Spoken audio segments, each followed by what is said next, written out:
I come to you from the future where AI has taken over the world, and not in a bad Skynet or iRobot type of way, more in while they haven't gotten rid of humans, they have gotten rid of human decision making. Fortunately, they've let us keep our sports leagues, but even there, they decided to completely rebuild them because the way we did it was just wrong. Okay, maybe there's a reason I'm not a screenwriter. The point is, with it still being the All-Star break, at least for the Kraken anyway, I figured we'd have a little bit of fun and see how AI would rebuild the NHL. It's something that I saw Neil over on Post to Post do, and it looked like fun, so I figured I'd try the same thing, just maybe taking it an extra step farther than he did. And with that, let's jump right into it with the 32 cities that the AI picked to put the teams in.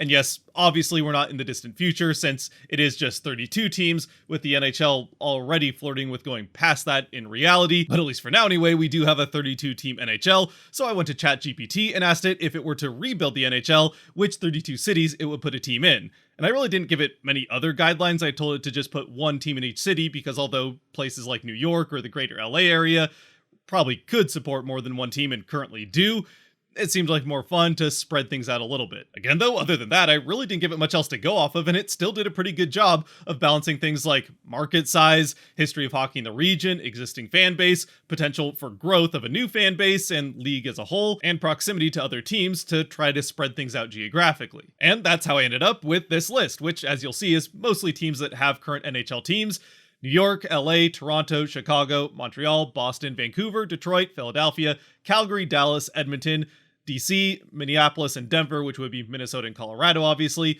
Pittsburgh, San Francisco, which is our first new one, though close to an existing location, St. Louis, Seattle, Buffalo, Tampa Bay, Atlanta, so at least the AI seems to think it's worth going back to Atlanta for a third time, and I suppose the NHL does sound like they might also go back there or be willing to if they do end up expanding here in the future at some point. Moving on though, we have Ottawa, San Diego, another new one, Raleigh, Carolina, Nashville, Columbus, Quebec City, Kansas City, Portland, and Houston, all four new ones, and then finishing out with Winnipeg. Although it does have to be said with the Winnipeg pick, it did have to be convinced to put a team in Winnipeg. I mean, not really convinced, it just ignored my request of not putting two teams in one city, as the initial list had two teams in Toronto. And well, Toronto, maybe more so than any city in the NHL, could definitely support a second team, even if it'll probably never happen because the Leafs would never allow it. I still thought it would be more fun to have more teams in different locations, so it replaced the second Toronto team with Winnipeg. All in all then, not a terrible list, even if there are some noticeable missing teams from the current NHL, with 7 new ones on this list, the 7 new ones being San Diego, San Francisco, Portland, Quebec City, Kansas City, Atlanta, and Houston, with the 7 missing ones being, well, obviously the second New York team, since I said just one in each city, as well as no New Jersey, which, although it's a different state, it's still in the same general area, which I assume is what it went with there.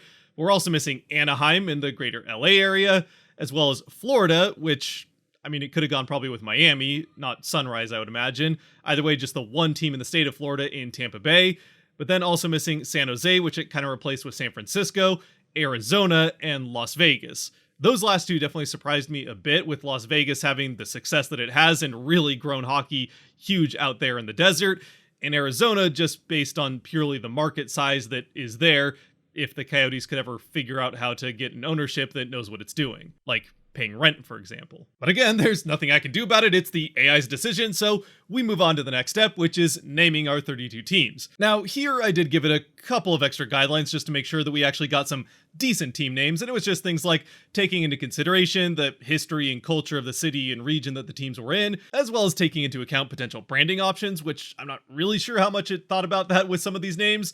And finally, not doubling up on team names, which for a second time in a row it managed to ignore, but we'll get to that. And this is what it gave back. Going in the same order as the cities, we have the New York Guardians, which I think was already a team in the USFL or XFL, one of those spring football leagues that started and died. I know for sure the Guardians are now the Cleveland baseball team. Either way, it's a pretty generic name, but at the same time, I think it works fine enough for New York. Then we have the Los Angeles Celestials, which certainly is a more unique and modern name. I'm not really sure how well it would work, but it's not terrible, even if it doesn't. I mean, I guess it kind of fits the LA area well. Los Angeles, the Angels, it's kind of a fancier way of saying angel, depending on how you look at it.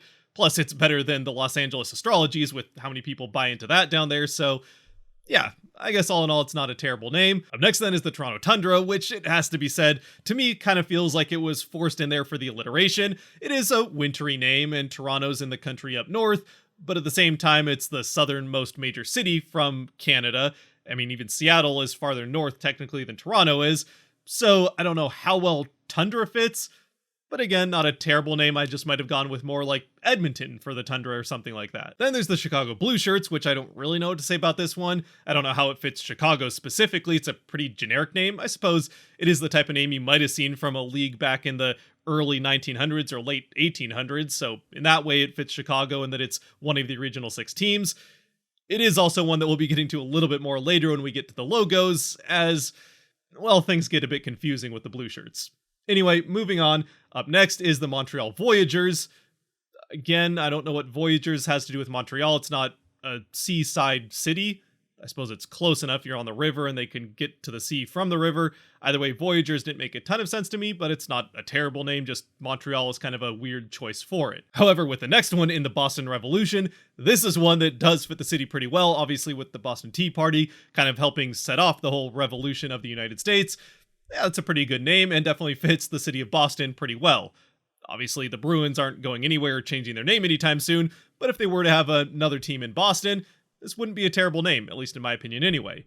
Up next, though, is one of the more generic ones in the Vancouver Titans. I mean, I guess it's not that much worse than the Canucks, and actually on face value, if you ignore the history and how much we're used to saying the name Vancouver Canucks at this point, it might actually be a better name than the Canucks. Either way, it still is pretty generic for a region that I think still could have come up with a better name. And then we have the Detroit Motorheads, which is not a fantastic name, although to be fair, it did originally name them the Detroit Pistons, which is a better name, but is also the name of the NBA team in Detroit, so I had it rename them, and it went with the Motorheads, which I suppose does still stick with the theme of the history of automotive industry in Detroit. At the same time, I still think there's a lot of better names than Motorheads. Heck, even Gearheads probably would have been a better name. Either way, we end up with Motorheads. Anyway, moving on to Philadelphia, this is one that didn't get too creative, but definitely fits the city with the Philadelphia Liberty. And when we get to the next step, which is branding these teams, you probably won't be too surprised with what a lot of the logos look like. Going back to more generic names though, up next we have the Calgary Mavericks. Not much to say there. Then there's the Dallas Lone Stars, which does fit Dallas pretty well. They're already the Dallas Stars, so Lone Stars isn't that far off of it. Then there's the Edmonton Pioneers, which this is one that we'll be getting to again later on in the list. It's not a terrible name, but I kind of wish this one had changed. Up next, we have the Washington, D.C. Monuments. Again, I think you can see how that fits D.C. The Minnesota Frost, which is kind of verging on generic, but also does fit Minnesota pretty well with them consistently getting snowfall in the winters, even if that's starting to change a little bit. But either way, moving on. The Summit, again, with the Rocky Mountains right there, that does make some sense.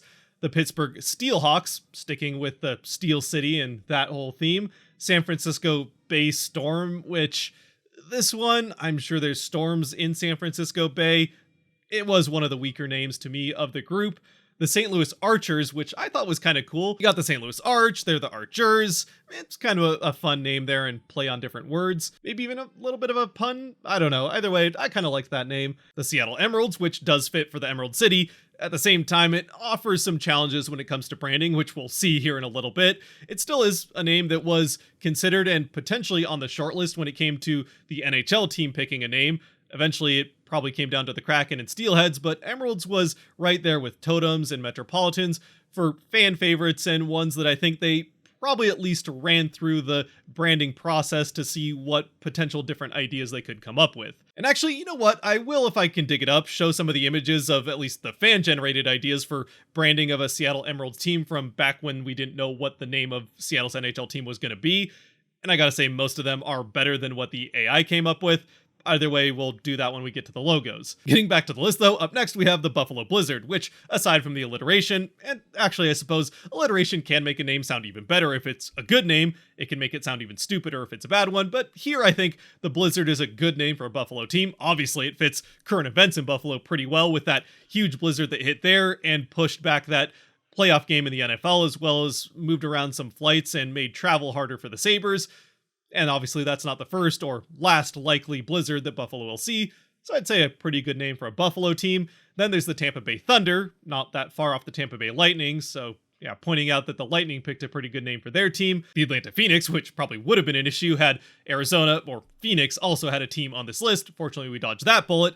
And aside from that problem, it is a pretty perfect name for Atlanta. It's already a mix of the two previous teams, the Thrashers, which is a bird, and the Flames, so fire, bird, phoenix. It's yeah, definitely fits Atlanta pretty well. And I suppose for what that's worth, if say the Coyotes were to move to Atlanta and change from the name Coyotes, Phoenix would be a pretty fitting name, with it being a team that rises from the ashes and also comes from, well, right around Phoenix. And I suppose for what that's worth, with it being the third time Atlanta had a team, the Phoenix rising from the ashes, that'd be a pretty good name. Then we have the Ottawa Legionnaires, which, aside from being much more of a mouthful than the Ottawa Senators, is definitely a more intimidating version of kind of the same name. And that is something the AI said it took into account, was how intimidating or brandable, I guess maybe that's where the branding comes in, a name was, and Legionnaires, I would say, is a better version of Senators in that way. Not that there couldn't have been a better name or a less generic name that they came up with for Ottawa, but either way, I don't hate it. Which brings us to the San Diego Surf, which I don't hate the name Surf, it definitely does fit San Diego, and I suppose in that way, they definitely leaned more here, or the AI definitely leaned more here on the fitting the culture of the city rather than the intimidation and branding part of it. Either way, I mean, at least it fits the city, and it isn't terribly generic. However, then we go from a name that fits the city very well, but isn't intimidating, to a name that probably of all of the names on this list, fits the city it's in the worst, in the Raleigh Redwoods, which, if you know anything about geography and where different plants live, there are no redwoods anywhere near Raleigh or Carolina at all. Pretty much all the redwoods living in California. So this is one, and actually the only one on this list, that I went after the fact and asked the AI why it named this team the Redwoods, with, again, there being no redwoods anywhere near that side of the country, much less the Raleigh area. And the answer it gave me was that it wanted to give a nod with the team name to the natural beauty of the region, but didn't feel like I guess there were any plants that were intimidating enough to be worthy of being a team name. I suppose the state flower and the lily just didn't quite do it for it. The Raleigh Lilies definitely wouldn't be a great NHL team name, so in the end it just picked a plant that was intimidating and had a strong character to it, and that was the redwood, even if it was nowhere near Raleigh. I guess in my own head I just decided to chalk this one up to maybe in the lore of this league, this team relocated from Sacramento or maybe the Bay Area or something like that, and that's how we end up with the Redwoods in Raleigh. And of course, after all that, we're right back to teams that have questionable names that fit the city pretty well, with the Nashville Crescendo. Again, I don't think this is one that would really work, but it does definitely fit Nashville with the music culture in that city. Then we finally start to get back on track a little bit with the Columbus Aviators, which definitely is a name that fits the city, with the Wright brothers being from, well, Ohio, they're from Dayton, but either way, around the Columbus area, or at least the same state anyway. And the Aviators is not a terrible name by any means. I kind of like Pilots or Jets better, but obviously the Wright brothers didn't come up with Jets, and I guess Pilots isn't that much different. It's just one that has a history in Seattle, so I'm partial to it. Moving on, up next we have the Quebec City Citadel. I don't know how much Citadel fits Quebec City, if there's castles or Citadel type things in that area, and I honestly don't know how plausible of a name it is, but there's something about it that I really like.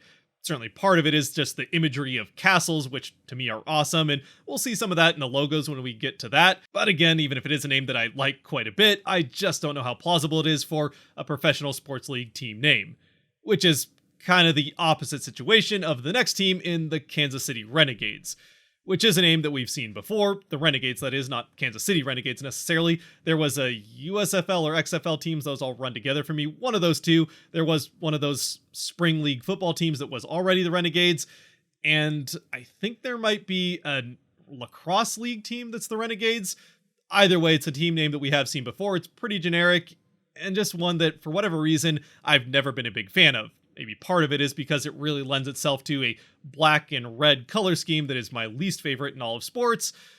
Yeah, there's something about it I just don't really like. Either way, it's what the AI picked, and it's not too surprising that it did end up on this list. And then we have the Portland Timberwolves, which is the second of the two teams that I had to request the AI rename after the original name, which was the Portland Pioneers. Obviously, the other one we talked about being the Detroit Pistons, but the Pioneers I had to rename because the Edmonton Pioneers already existed, and to keep with the theme of having the AI make all the decisions, I did let it decide whether it wanted to rename Edmonton or Portland, kind of hoping that it would rename Edmonton as I like Pioneers better for a Portland team, but in the end it decided to rename Portland and gave them the name Timberwolves, which is a name that already exists in the NBA, but considering it doesn't exist in the same city, I decided to let it slide since we do see things like the Jets or the Panthers be team names that span across multiple sports. Also the Giants for that matter. Now with that being said, at the same time, I don't think Timberwolves would ever be selected or considered as a team name for a Portland NHL team if they were to get a team with the existence of the MLS Portland Timbers.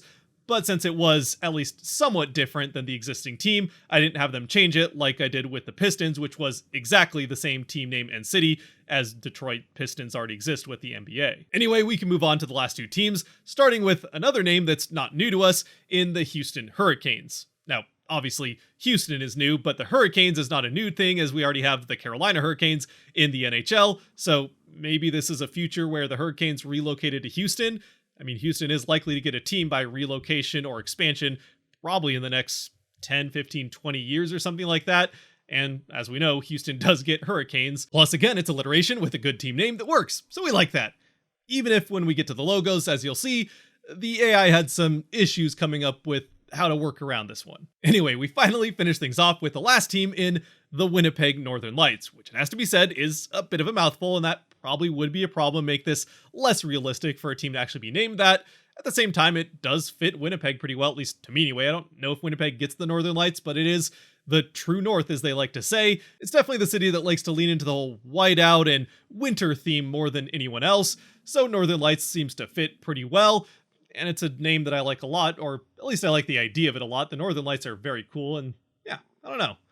I like the idea of it, I just don't know that it would work particularly well. So there you have it, your new 32-team AI-generated NHL. Again, my apologies on behalf of ChatGPT, especially to Arizona and Las Vegas fans, as well as fans in the New York area who know how to get along and just cheer for the one team.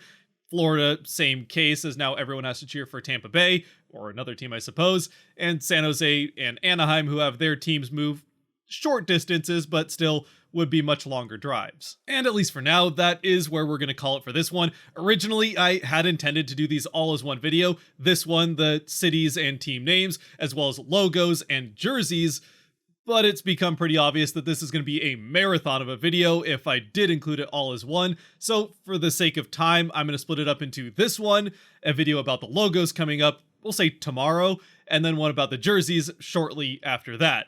Again, sorry, I did originally intend, even as I started making this, to have them all as one. I know people are looking forward to those logos, or at least I hope you are anyway. But again, I think they'll just do better as separate videos. So that one for the logos will come out tomorrow, unless you're watching this in the future, in which case I'll try to put a link to it down below in this comment section. And aside from that, if you're way off in the future, I'd love to know down in the comment section what AI actually has done with the NHL. And other than that, just your thoughts in general about this 32-team league.